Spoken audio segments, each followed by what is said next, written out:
You know you an Israelite. You know you from the tribe of Judah. What you remember? What all you remember from what we taught you? I just remember Judah, Israelites. That's all I remember. So you remember being an Israelite, right? Give me Deuteronomy chapter 10 and verse 12. Because you being an Israelite, that means your life should change. You knowing that, I mean, there's certain things that you've done in your everyday life leading up to the point of you coming to that knowledge that's supposed to change now, right? Read what you got.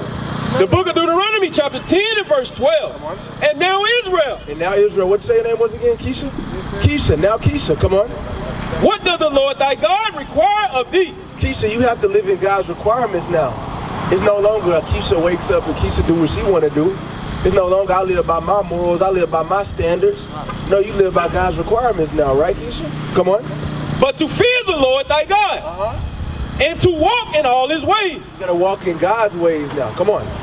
And to love him, and to serve the Lord thy God with all thy heart and with all thy soul. To keep the commandments of the Lord. Wait, Keisha, what are you required to do? Read, Commandments. read that again. To keep the commandments of the Lord. The Israelites, God's chosen people, Bring it out. his princes, his princesses, they are required to keep his commandments. That's right. Because there is no kingdom without laws, without judgments, right? We have a king, the King of Kings, Christ. And he's going to rule the world in righteousness with That's God's commandments. Meaning the people that don't want to keep the commandments, they won't be there. They won't dwell in that land. You want to dwell in that land? You want to get the kingdom of heaven? Yes, sir. Watch this. Give me 1 Timothy chapter 5. Then I'm going to show you, Keisha, I'm going to show you exactly how to get the kingdom of heaven. So that when you leave today, you remember more than just being an Israelite, but you know what you got to do to save yourself, to save your soul, right?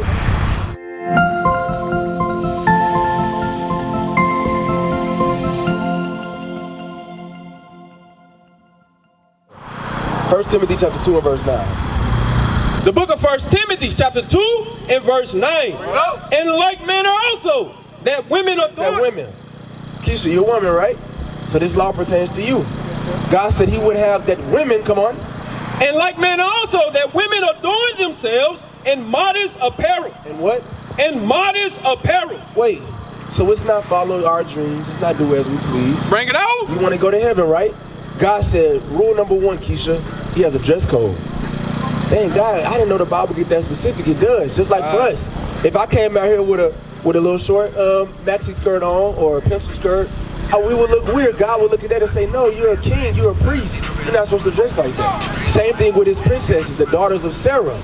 God said they should wear modest apparel. Come on. And modest apparel with shamefacedness and sobriety. God commands his women to be sober. A lot of our women, they like to smoke, like to get drunk, right? God said that he don't want his children doing those things. Come on. And with shamefacedness and sobriety, not with broided hair, but which becometh women professing godliness. So now we at verse 10. God said he want his women to be as becometh women, right? Not as becometh what Esau tell you can do to LGBT, or I want to be masculine, or I want to be a feminist. God said, verse 10, read that again. But which becometh women professing godliness with good works. You have to profess godliness and good works as a woman, Keisha. That's that you're commanded to be a woman. You're commanded to live the life of a woman. Like watch this, chapter 5, verse 14. Come on. The book of 1 Timothy chapter 5 and verse 14. I will therefore that the younger women marry. Are you married, Keisha? Guess what? The women was made to marry. Woman was made for a man. You heard the story of Adam and Eve, right? Eve was made to be a help meet for Adam, right? Keisha, why were you made? To be the help for God. And for who? For people. Help for God and help people. The help for man.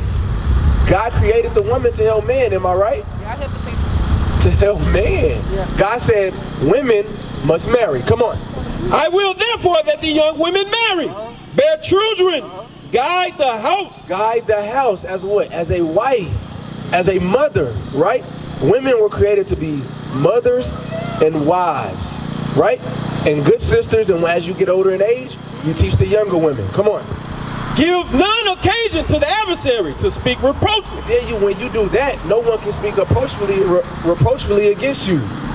Because nature and God's laws tells you that women are born with a specific area of their body, right? with a specific opening that's made for something to go in. Bring it on. And that's not talking about a toy. The moral of the story is he wanted y'all to be professional. Women and men to be professional. Women and men. Self-professionally, right? Get Genesis chapter 3. I'll show you exactly. So there's no blurred lines. We'll get chapter 3 and verse 16. Then we'll go get that. The book of Genesis chapter 3 and verse 16. Unto the woman he said, I will greatly multiply thy sorrow and thy conception. In sorrow thou shalt bring forth children. You've had a baby before, right? So was it not full of sorrow? But meaning, okay, when you're going through those trimesters, they got the first trimester, they say sickness, so on and so forth, right? When you get to the delivery, when those contractions are coming, and you start to feel yourself dilate, do you not feel some kind of pain? No, I didn't feel all that. You didn't feel nothing. Did you get an epidural? I ain't do all that. I got an epidural. I think so. I don't get all that. Exactly, but guess what?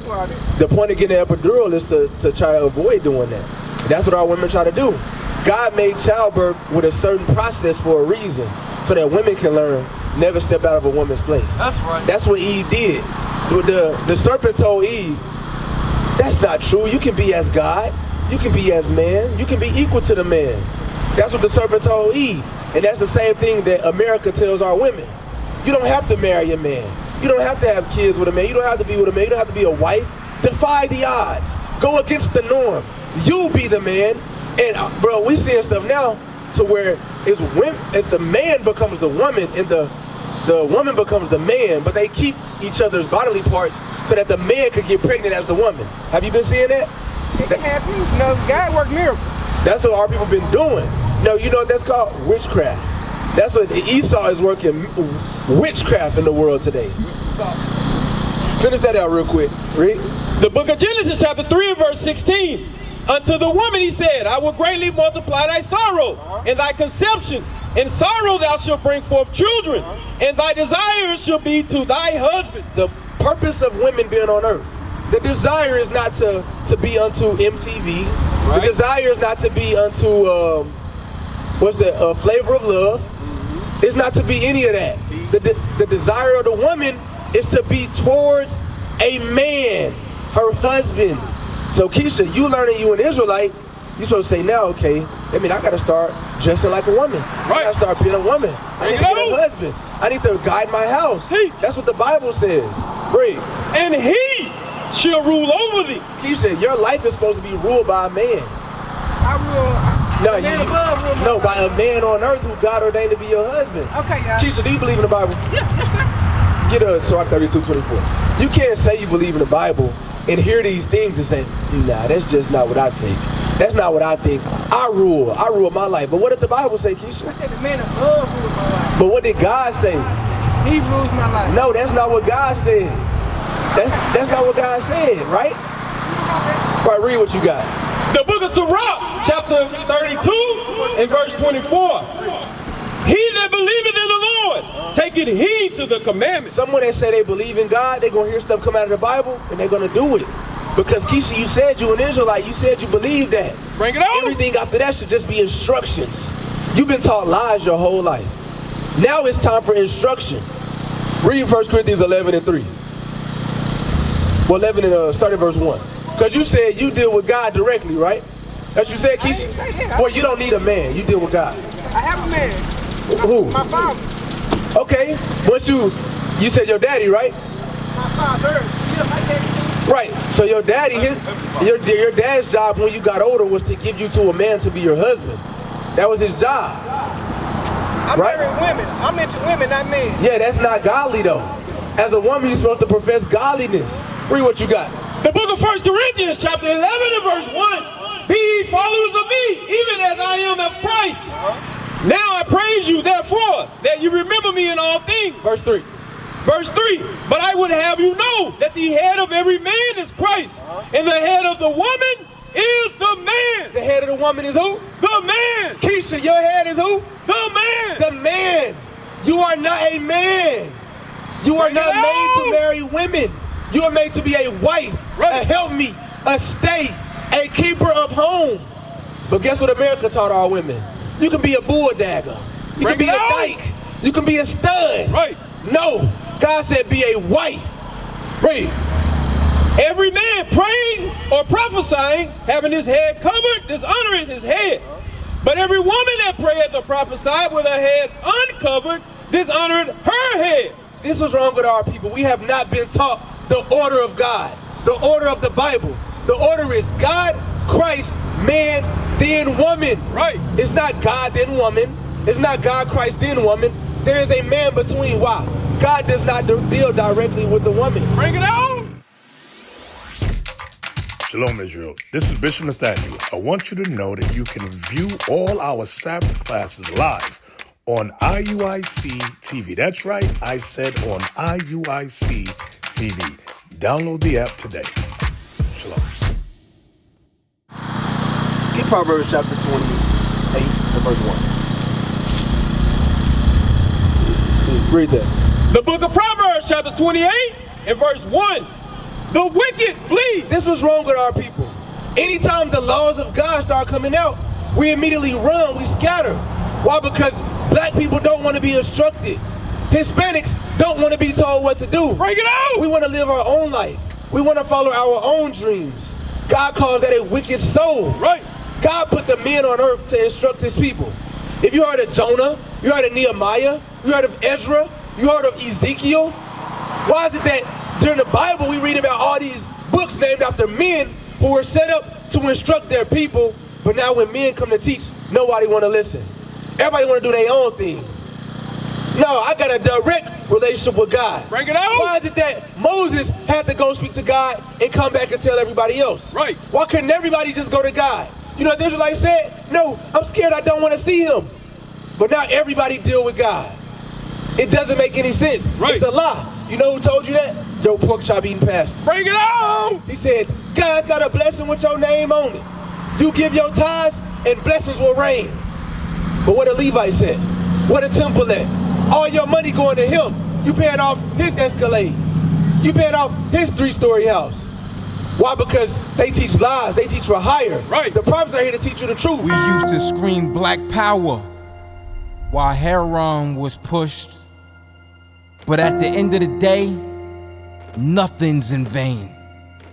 IUIC has been given a vision. The tents of Judah has risen. Many has attempted the mission. Minor murmuring, omitting, and missing the mark. Just reading that he had the flame of fire in his eyes gave us the spark. We on Paul's mission. We out on the road, purple and gold. From Mexico, Cuba, Haiti, Ghana, Sierra Leone. 144,000 boots banging, concrete crackling.